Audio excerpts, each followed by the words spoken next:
Ever seen a 900-year-old finger? Would you believe people once traveled thousands of miles just to look at a saint's tooth? Did you know kings and queens would pay fortunes for tiny splinters of wood? Number 7. The holy business of bone collecting. Did medieval people really worship old bones? Yes, they absolutely did. During the Middle Ages, relics were all the rage. These weren't just ordinary objects, they were physical remains of saints, pieces of the true cross, or items that had touched holy people. The most prized relics were body parts of saints and martyrs. Fingers, skulls, teeth, and even entire mummified bodies became objects of intense devotion. Churches across Europe competed fiercely to acquire the most impressive collection, knowing that famous relics brought pilgrims and pilgrims brought money. The Fourth Crusade in 1204 turned into a massive relic hunting expedition when Crusaders sacked Constantinople. European churches suddenly found themselves flush with exotic Eastern treasures. The Venetians snagged the body of Saint Mark. French knights brought back Christ's crown of thorns, which King Louis IX housed in the spectacular Sainte-Chapelle in Paris, basically building a massive, bejeweled display case that cost more than his entire kingdom's annual budget. Relics weren't just kept in churches. Kings, nobles, and wealthy merchants collected them too. Eleanor of Aquitaine, the powerful queen of both France and England at different times, carried a portable collection of relics while traveling. These holy objects provided divine protection on dangerous medieval roads where bandits lurked around every bend. Not everyone could afford actual relics, though. Regular folks bought pilgrim badges, tiny lead souvenirs that had touched the real relics. These worked like spiritual batteries, storing holy energy to take home. A farmer might wear a pilgrim badge from Santiago de Compostela while working his fields, believing it protected him from accidents and disease. Number 6. The Great Relic Scams of the Middle Ages. How many heads did John the Baptist have? According to medieval relic collections across Europe, at least 4 or 5. The relic trade was so profitable that forgeries flooded the market. One medieval wit joked that there were enough pieces of the true cross floating around Europe to build a ship.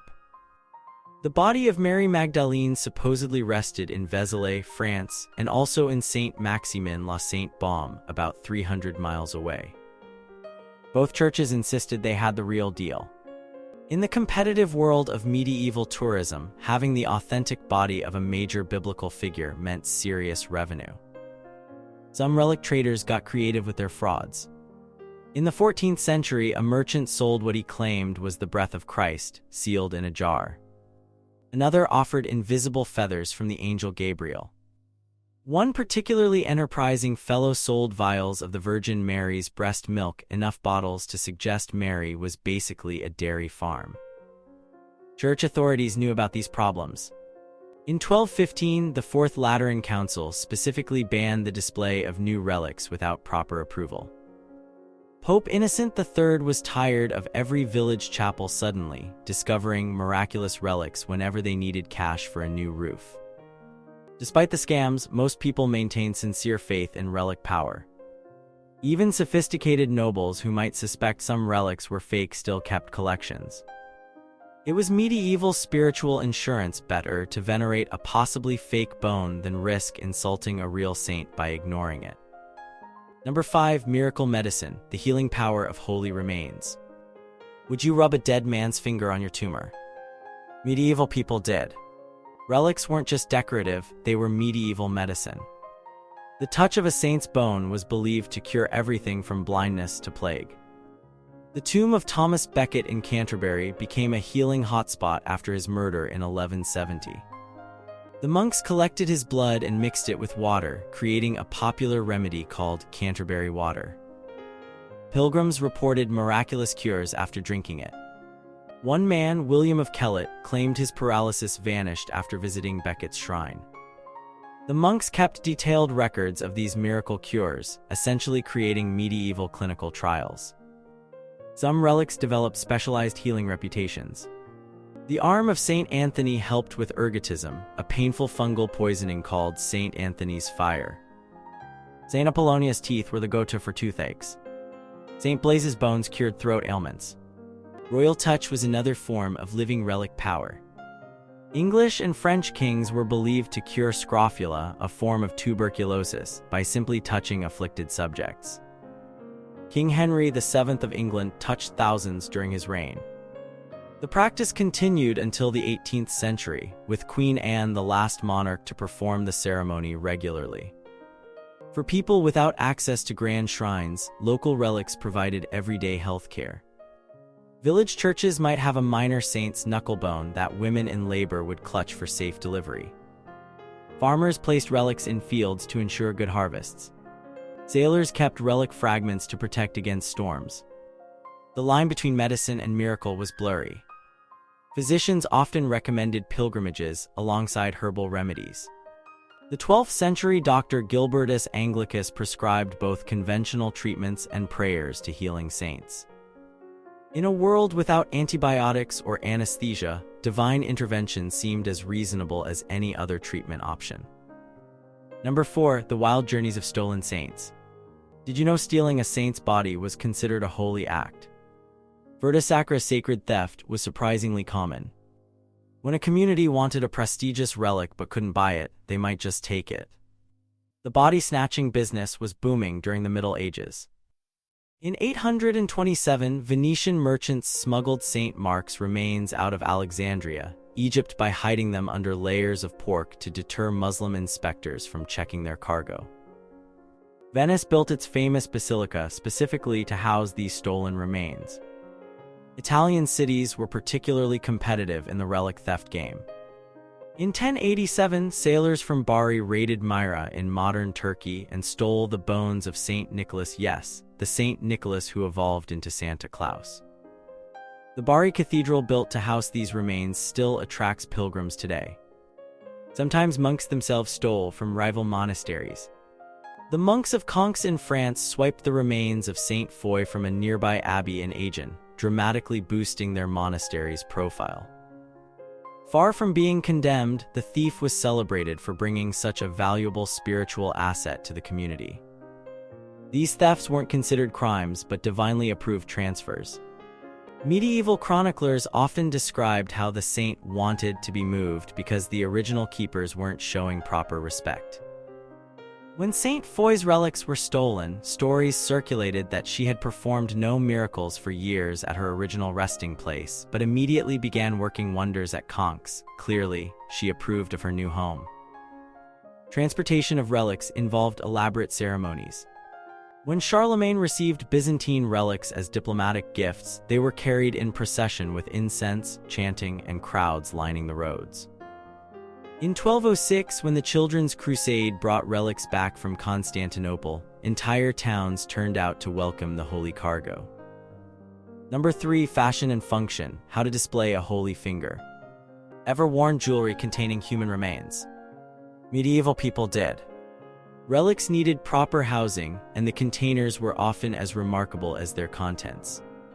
Reliquaries, the containers for relics, represent some of the finest medieval craftsmanship. Gold, silver, ivory, and precious gems adorn these vessels. Some reliquaries were shaped like the body part they contained, creating surreal golden arms, silver heads, or crystal fingers with actual bones visible inside. The Shrine of the Three Kings in Cologne Cathedral, said to contain the remains of the biblical Magi, weighs over 600 pounds and is covered in gold and over 1,000 jewels.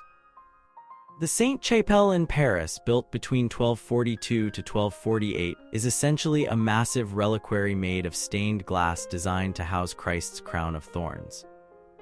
Not all reliquaries stayed in churches. Portable reliquaries allowed nobles to carry divine protection when traveling. Eleanor of Castile, queen to Edward I of England, owned a small golden box containing St. Thomas Becket's hair that she kept with her at all times. Knights carried miniature reliquaries into battle, sometimes sewn directly into their clothing beneath armor. Ordinary people participated in relic culture through observation. On feast days, church relics would be paraded through towns. Merely seeing a powerful relic was believed to provide blessing. In some churches, specially designed relic windows or holes in shrines allowed pilgrims to get closer to the sacred objects. The Relic display calendar created a medieval tourism season.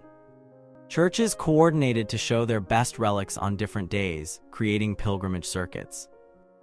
Aachen Cathedral displayed its 4 great relics: Mary's robe, Christ's swaddling clothes, John the Baptist's beheading cloth, and Christ's loincloth, once every 7 years, drawing massive crowds from across Europe. Number 2. Politics and power: kings, popes, and the bones of martyrs. Would you start a war over Saint's shin bone? Medieval rulers might. Relics weren't just religious objects, they were political dynamite, conferring legitimacy on rulers and cities alike. When Charlemagne built his imperial chapel at Aachen, he filled it with prestigious relics to demonstrate his divine mandate to rule. The Byzantine emperors kept a collection of passion relics in their palace chapel, using them in coronation rituals to show heaven approved their reign. Westminster Abbey became England's coronation church partly because Edward the Confessor's tomb made it sacred ground. Cities defined their identities through patron saints' relics. Rome had Peter and Paul. Venice claimed St. Mark. Santiago de Compostela in Spain built its entire economy around the alleged tomb of St. James. These patron saints weren't just spiritual figures but protectors who would intervene in worldly affairs, including battles. The strategic value of relics made them diplomatic currency. Byzantine emperors sent relic gifts to forge alliances with Western rulers. When Emperor Baldwin II needed financial help in the 1230s, he sent the crown of thorns to Louis IX of France for an enormous sum, a medieval equivalent of selling the family silver, except the silver was allegedly worn by Jesus. Control of relics sometimes sparked conflicts. In 1087, 3 Italian cities nearly went to war over who would keep the recently stolen bones of Saint Nicholas. The bloody sack of Constantinople in 1204 resulted in a massive transfer of relics from Eastern to Western Christianity, altering the spiritual geography of Europe. Even peasant rebellions involved relic politics.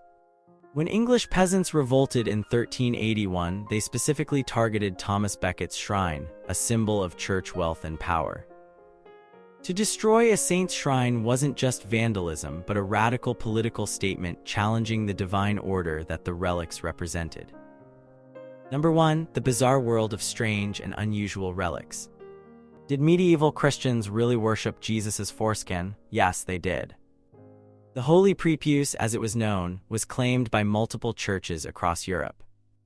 The Abbey of Charroux in France displayed their specimen until the French Revolution. Strange relics abounded in medieval collections.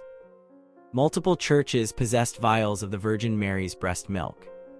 The blood of Christ was displayed in Bruges, Belgium.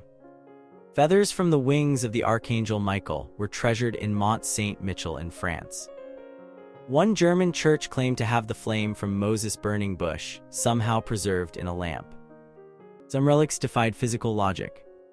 Several churches claimed to have Christ's umbilical cord. The Abbey of Coulommes in France displayed the Holy Navel until it disappeared during the French Revolution. Multiple locations claimed to possess the Holy Prepuce, with each insisting theirs was the authentic one. Animal relics also existed. The Basilica of St. Anthony in Padua still displays the tongue of the saint, but also houses the jawbone of St. Anthony's mule. In Jerusalem, pilgrims were shown the stone where the rooster stood when it crowed after Peter denied Christ. Environmental relics included samples of the earth from where Jesus stood during the Ascension, complete with his footprints. Jars of darkness from the biblical plagues of Egypt were displayed in several churches. One French monastery claimed to possess a ray of the Star of Bethlehem. Not all unusual relics were frauds.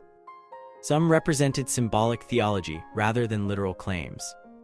The tears of Christ displayed in some churches were understood by educated clergy as representations rather than actual physical tears. Similarly, the milk of the Virgin was often explained as symbolizing spiritual nourishment. The strangest relics often disappeared during the Protestant Reformation, when reformers specifically targeted what they considered the most superstitious examples. In England, Henry VIII's commissioners made special mention of destroying ridiculous relics, including the penknife and boots of Thomas Becket and a piece of bread supposedly chewed by Jesus. Why were people attracted to such seemingly bizarre objects? Would you wait hours in line to see a saint's toenail today? Could any modern treasure inspire the devotion once shown to ancient bones? What does our fascination with these medieval objects tell us about human nature?